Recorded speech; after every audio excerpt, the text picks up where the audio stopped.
مرګ او محبوب پر رابللو چاته کله راځي؟ مرګ او محبوب پر رابللو چاته کله راځي؟ چې په زړه سمه شي وخت راشي نو خپله راځي.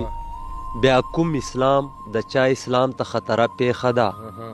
بیا کوم اسلام د چا اسلام ته خطره پیښه ده؟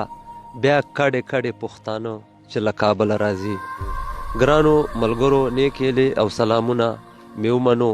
نن راسره د میرنشاه د سیمې یو ډېر ښکلی زلمی شاعر راسره ده، فیض حسین مخلص ورمه صاحب، چې ډېر ښکلی او په زړه پورې کلام ده، او هغه ته خواست کوم چې تاسو سره خپل ښکلی کلام شریک کړي.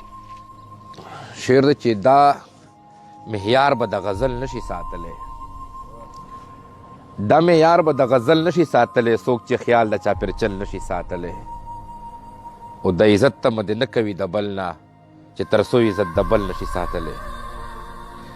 د عزت تمه دې نه کوي د بل نه چې تر څو عزت د بل نشي ساتلی. او هر بې ننګه ته ټپې مه کړه ملالې چې حیا دې د اور بل نشي ساتلی. غزل ده چې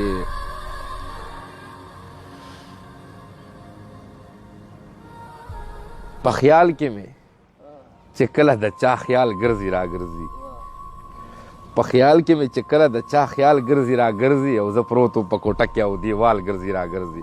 دا ستاسو فرمایش و.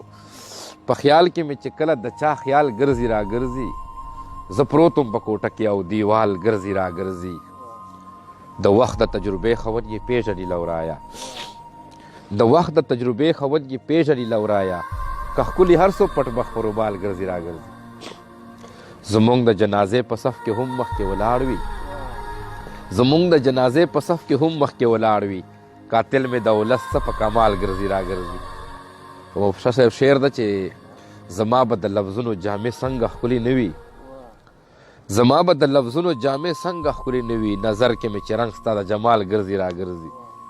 او زما به د لفظونو جامې څنګه ښکلي نه وي، نظر کې مې چې رنګ ستا د جمال ګرځي را ګرځي.